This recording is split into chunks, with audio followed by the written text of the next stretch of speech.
نہیں، حقیقت یہی ہے کہ حضور حضرت عبداللہ کے گھر تشریف لائے، آمنہ کی گود میں آئے۔ اگر اسی جملے کو آپ عربی میں کہہ لیں تو آپ میلاد رسول کہہ سکتے ہیں، یعنی نبی علیہ السلام کی پیدائش اور ولادت کہہ سکتے ہیں۔ اب حضور کا میلاد بیان کرنا یا نفوس قدسیہ کا میلاد بیان کرنا یہ کوئی معمولی چیز نہیں۔ کبھی آپ دیکھیں نا تو اللہ تعالیٰ نے بہت سارے نفوس قدسیہ کے میلاد کو قرآن میں بیان کیا۔ میں سٹیج کی دنیا پر ہوں اور مجھے 35 سال سے زیادہ عرصہ گزر گیا۔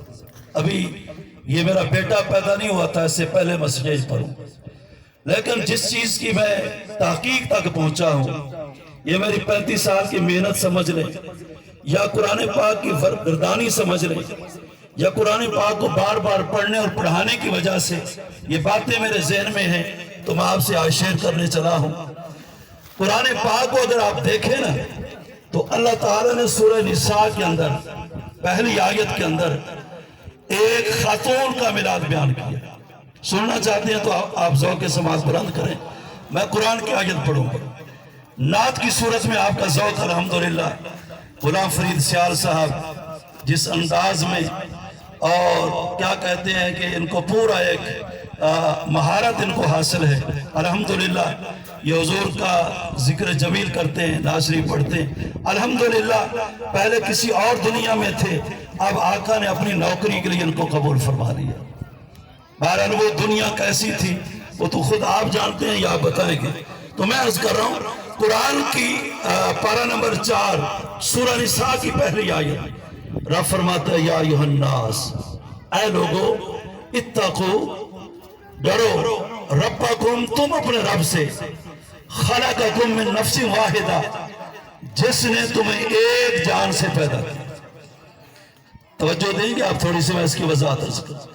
خلقکم من نفس واحدہ، علماء دیوبند کی تفاسیر کو اٹھائیں، علماء اہل حدیث کی تفاسیر کو اٹھائیں، علماء اہل تشیع کی تفاسیر کو اٹھائیں، اہل سنت کی تفاسیر کو اٹھائیں۔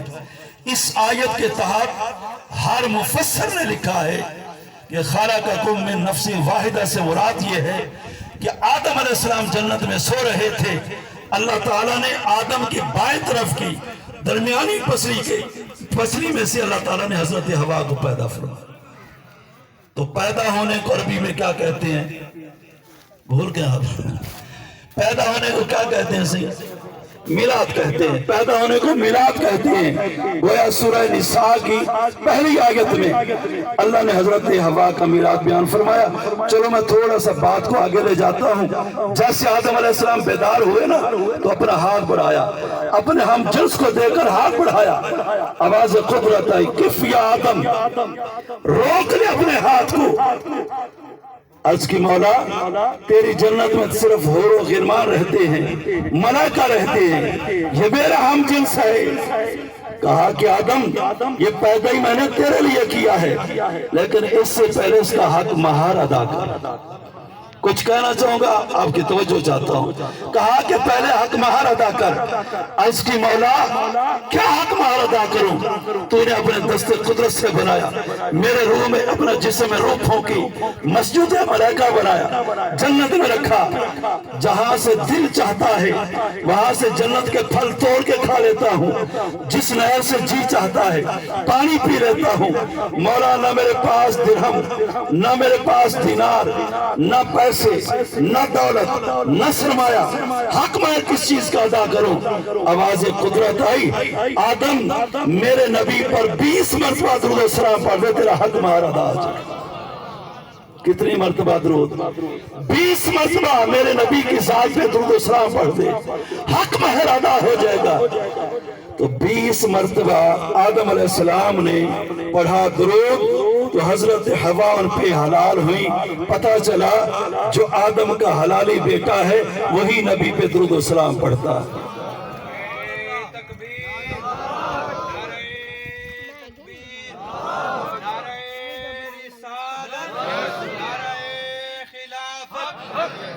آدم کا حلالی بیٹا ہی نبی کی ذات پہ درود و سلام پڑھتا ہے۔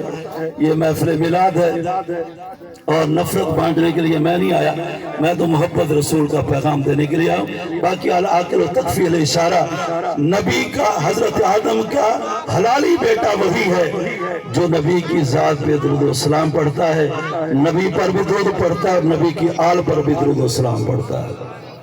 اب چلتے ہیں آگے، پارہ نمبر ہے 3، سورہ آل عمران۔ رب انی نظرت لک ما فی بطنی محررا۔ حضرت عمران کی بیوی نے نظر مانی، منت مانی، اللہ صحیح جو میرے پیٹ میں ہے نا، جب یہ پیدا ہوگا تو میں اسے ہمیشہ ہمیشہ کے لیے آزاد کر دوں گا، دنیا کا کوئی کام نہیں لوگی، مولا یہ صرف اور صرف تیری عبادت کرے گا یا تیرے گھر کی نوکری کرے گا۔ اور فلما وضعتها، جب اس نے جنا اس کو، لڑکا نہ جنا بلکہ لڑکی جنا، یعنی لڑکی پیدا ہوئی، بیٹی پیدا ہوئی۔ اور قرآن کیا کہتا ہے کہ حضرت عمران کی بیوی نے اس کا نام رکھا سمیتھا مریم، اس کا نام حضرت مریم رکھا۔ اب سوچنے لگی کہ بھئی بیٹے بھی اللہ دیتا ہے، بیٹیاں بھی اللہ دیتا ہے، میں نے منت مانی ہے، میں نے منت کو پورا کرنا ہے۔ حضرت مریم کو اچھا لباس پہنا کر، ایک کپڑے میں لپیٹ کر اٹھایا اور بیت المقدس میں پہنچایا۔ وہ بیت المقدس جو مسلمانوں کا قبلہ تھا، پھر حضور کے دور کے بعد یہودیوں نے قبضہ کیا۔ حضرت عمر نے اس طرح دوڑائے تھے جیسے حماس کے غیور مسلمانوں نے اپنا یہودیوں کو دوڑایا، اور حضرت مریم کو اٹھایا گیا، بیت المقدس پہنچایا گیا۔ جیسے یہ بیٹی کو رکھا گیا نا تو ہر ایک وہاں رہنے والا راہب سوچنے لگا کہ یار تاریخ میں پہلی بیٹی آئی ہے یہاں، اس میں کوئی حکمت ہوگی، کوئی راز ہوگا۔ ہر ایک آدمی کہنے لگا اس نامولود بیٹی کو میں اٹھا کے لے جاؤں گا اور میں اس کی کفالت کروں گا۔ اختلاف بڑھ گیا، جھگڑا بڑھ گیا، ایک کہتا تھا میں اس کو گھر لے جاؤں گا، دوسرا کہتا تھا میں مستحق ہوں، میں لے جاؤں گا۔ جیسے اختلاف بڑھانا تو اللہ نے فرمایا کہ زکریا علیہ السلام اس طرح کرو، قرآن دازی کر لو، اور جس کا نام نکلے گا نا وہی مریم کی کفالت کرے گا۔ بولتے ہیں ذرا سبحان اللہ، اگر ذوق اجازت دے رہا ہے ورنہ گفتگو متاثر نہیں ہوتی۔ کہا کہ قرآن دازی کر لو، جیسے ہم اپنی زبان میں کوڑے ڈال لو، قرآن دازی کر لو، جس کا نام نکلے گا وہ مریم کی کفالت کرے گا۔ جب قرآن دازی ہوئی نا تو حضرت زکریا علیہ السلام کا نام نکلا، یہ حضرت مریم کے خالو تھے۔ وَكَفَّلَهَا زَكَرِيَّا، اور مریم کی کفالت کی حضرت زکریا علیہ السلام نے۔ تو میں یہ کہنا چاہوں گا کہ سورہ آل عمران کے اندر اللہ رب العزت نے حضرت مریم کا میلاد بیان فرمایا۔ چلو میں سورہ مریم کی طرف چلتا ہوں، پارہ نمبر 16 کی طرف چلتا ہوں۔ حضرت مریم کی کفالت ہوتی رہی، جیسے آپ بالغ ہوئی تو آپ نے کیا دیکھا، جیسا کہ اللہ قرآن میں فرماتا ہے فَأَرْسَلْنَا إِلَيْهَا رُوحَنَا فَتَمَثَّلَ لَهَا بَشَرًا سَوِيًّا۔ توجہ ایسے ہی آپ دی نا، فَأَرْسَلْنَا، پس ہم نے بھیجا، إِلَيْهَا، اس کی طرف، روحنا، اپنی روح یعنی جبریل امین علیہ السلام کو، فَتَمَثَّلَ لَهَا بَشَرًا سَوِيًّا، ایک مکمل طور پر بشر بنا کر بھیجا۔ یہ بشر بن کے آنے والا کون ہے؟ توجہ آپ کی، میں عرض کرتا ہوں آدم علیہ السلام کی تخلیق ہے مٹی سے، کس چیز سے ہے؟ بولو چلو، ناراض لوگ نا بے سارے بولو جو خوش بیٹھے اس۔ آدم علیہ السلام کی تخلیق کس سے ہے؟ مٹی سے ہے، اور جنات کی تخلیق آگ سے ہے، اور باقی ملائکہ حور و غلمان جو ہیں یہ اللہ نے نور سے پیدا فرمایا۔ تو جبریل کی تخلیق کس چیز سے ہے؟ نور سے ہے۔ لیکن اللہ فرما رہا ہے جب ہم نے جبریل کو بھیجا مریم کے حجرے کے اندر ادھورا بشر بنا کر نہیں فتمثل لها بشرا سویا بلکہ مکمل اور کامل بشر بنا کر بھیجا. تو میں یہ کہنا چاہوں گا اگر آپ کا ذوق اجازت ہے جملے کو سن کر خوش ہو تو سبحان اللہ کہہ لینا ورنہ خاموش رہنا.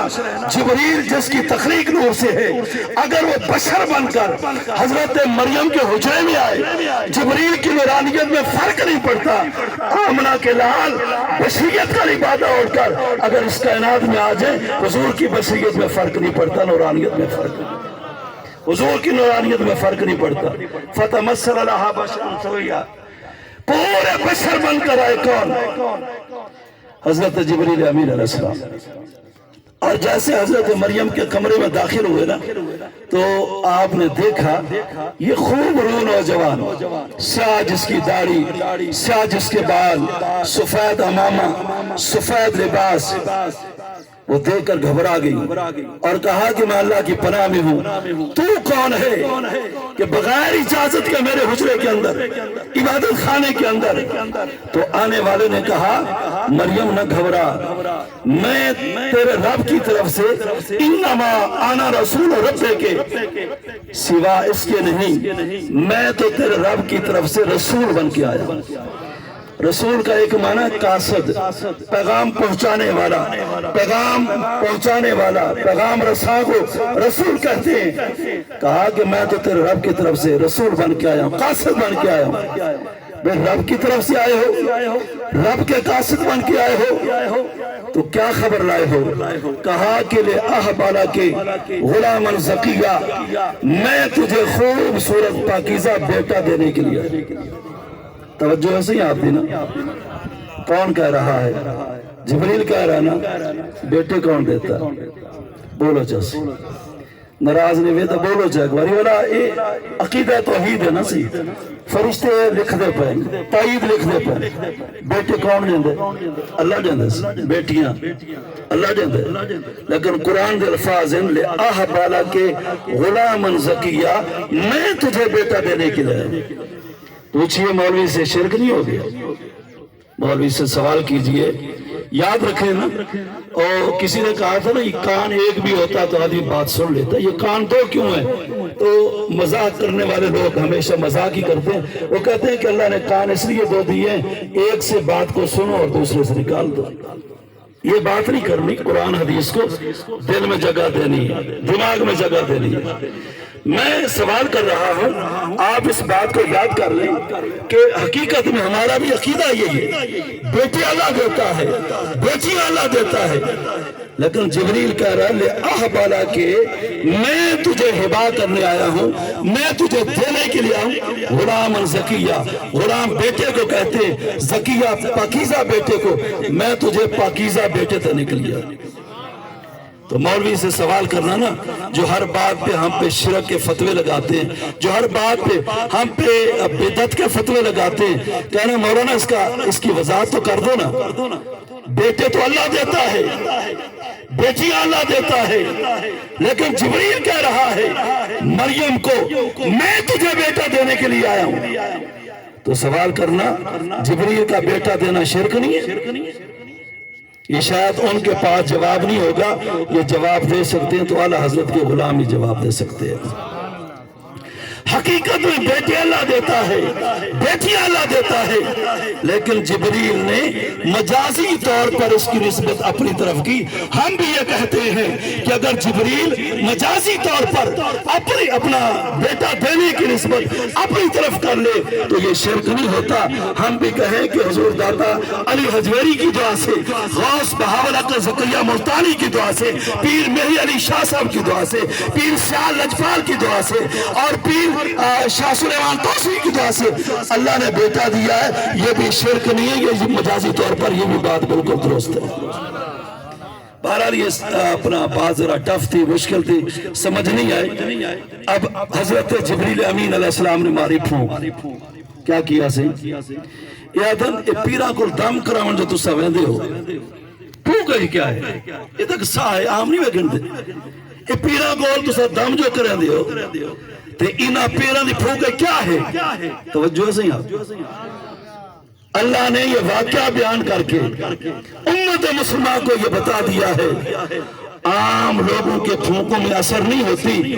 اگر کوئی اللہ کا نبی پھونک مارے تو وہ مٹی سے پرندہ بنا کے اڑا دیتا ہے. اگر جبریل جیسا کوئی فرشتہ پھونک مارے تو حضرت مریم کے اندر بیٹا بھی تخلیق ہو سکتا ہے. اللہ کے نیک مقبول بندوں کی پھونکوں میں اثر ہوتا ہے. تو آئیے چلتے ہیں بات کو آگے. حضرت جبریل علیہ السلام نے پھونک ماری. مفسرین لکھتے ہیں آنے واحد میں حضرت مریم کے پیٹ کے اندر حضرت عیسیٰ علیہ السلام کی تخلیق جو تھی وہ مکمل ہوئی. اور اگلی آن کے اندر اگلی ساتھ کے اندر اللہ نے فرمایا مریم یہ عبادت خانہ ہے اس کو چھوڑ دے. نورا کہاں چلی جاؤں؟ کہا کہ کسی ویرانے جنگل کے اندر کوئی پرت جگہ تلاش کر. تیری گود میں میرے آنے والا نبی ہے, تیری گود میں آنے والا رسول ہے. یہ عبادت خانہ ہے, پاکیزہ جگہ ہے. یہ عبادت خانہ ہے, ولادت خانہ نہیں. اپنے اپنے نصیب کی بات ہے. میں رافضی نہیں کہ کسی کا مقام نبیوں سے بڑھاؤں, اور میں خارجی ناسبی نہیں کسی کی عظمت کو گھٹا دوں.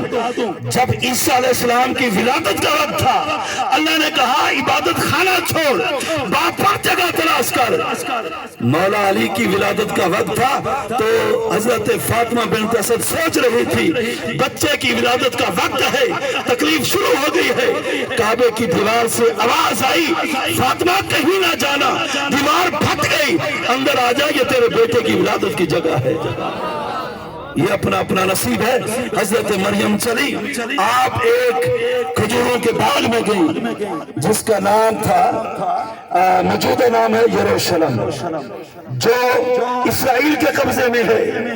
یروشلم کے اندر ایک باغ تھا کھجوروں کا. آپ دیکھ رہی تھی کوئی پردے کی جگہ مل جائے, میں اس کی اوٹ کے اوپر بیٹھ جاؤں تاکہ بیٹے کی ولادت ہو جائے. اچانک آپ کی نظر کھجور کا ایک بڑا تنا تھا جس کو کیڑے نے اندر سے کھا لیا تھا, اندر خلا تھا. حضرت مریم اس میں داخل ہو گئی. تھوڑی سی توجہ دیں تو میں جملہ کہنا چاہتا. جیسے اس کے اندر داخل ہو گئی, خلا تھا درمیان میں. بھئی اتنا خلا تو تھا نا. حضرت مریم بیٹھ گئی. غم کا بوجھ ہلکا ہوا. شدت پیاس نے پریشان کیا, بھوک نے پریشان کیا. عرض کی مولا اس پوزیشن میں نہ جا سکتی ہوں اپنے عبادت خانے میں, نہ جا سکتی ہوں قوم کے پاس. پیاس لگی ہے کیسے بجھے گی, بھوک لگی ہے کیسے ختم ہوگی. آواز قدرت آئی. سناؤں قرآن سے, شعر مجھے نہیں آتے. اللہ تحزنی قد جعل ربک تحتک سریا. کہا کہ مریم کیوں گھبراتی ہے, اللہ تحزنی کیوں غم کرتی ہے, کیوں پریشان ہوتی ہے. قد جعل ربک تحتک سریا, تحقیق تیرا رب تیرے پاؤں کے نیچے پانی کا چشمہ جاری فرمائے. مریم جہاں تو نے پاؤں رکھا ہے, پاؤں تو اٹھا. حضرت مریم کے پاؤں اٹھانے میں دیر لگی سو دیر لگی, اللہ نے پانی کا چشمہ جاری فرمانے میں دیر نہیں لگی. پانی پی لیا. عرض کیا مولا پیاس تو بچ گئی ہے, اب بھوک کیسے ختم ہوگی. پھر آواز قدرت ہے. دھیان دے تو میں قرآن پڑھنا چاہتا ہوں. لوگ ہمیں تانے دیتے ہیں یہ بریلوی یا اہل سنت, یہ سلوڑے پڑھتے ہیں. قرآن ان کو نہیں آتا, حدیث ان کو نہیں آتی. ان کا عقیدہ سلوڑوں سے بنا ہے, شیروں سے بنا ہے. ہم کہتے ہیں ہمارا عقیدہ شیروں سے نہیں, سلوڑوں سے نہیں بنا, دوڑوں سے نہیں بنا. ہمارا عقیدہ یا رب کے قرآن سے بنا ہے یا مصطفیٰ کے فرمان سے بنا. رب نے کیا فرمایا, فرمایا پانی پی لیا نا, پیاس بجھ گئی ہے, جی اللہ بجھ گئی ہے. اب بھوک لگی ہے, جی اللہ بھوک لگی ہے. فرمایا کہ وَهُزِّي إِلَيْكِ بِجِذْعِ النَّخْلَةِ, میں نے اشارے سے بتا دیا ہے. فرمایا کھجور کے تنے کو پکڑ, زور سے ہلا اس کو.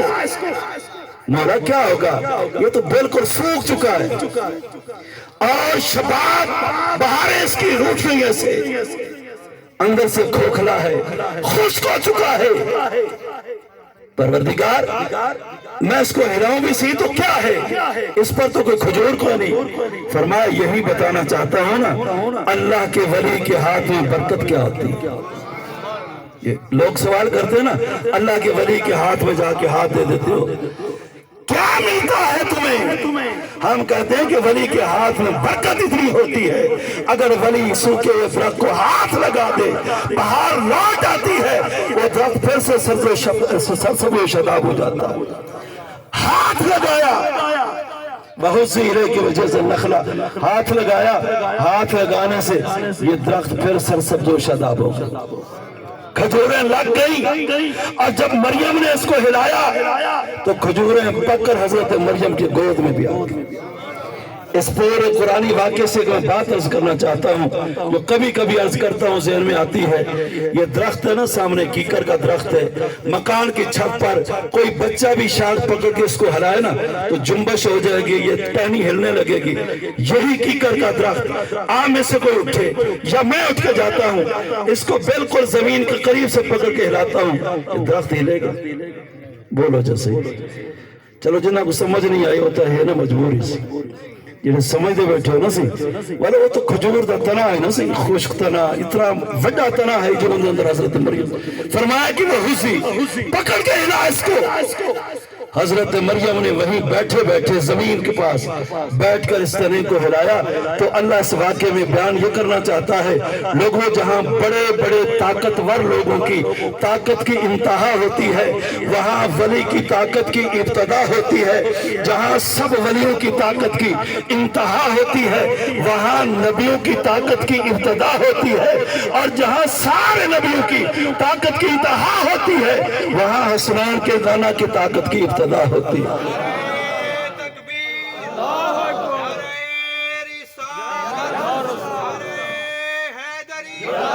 عظمت و شان مصطفیٰ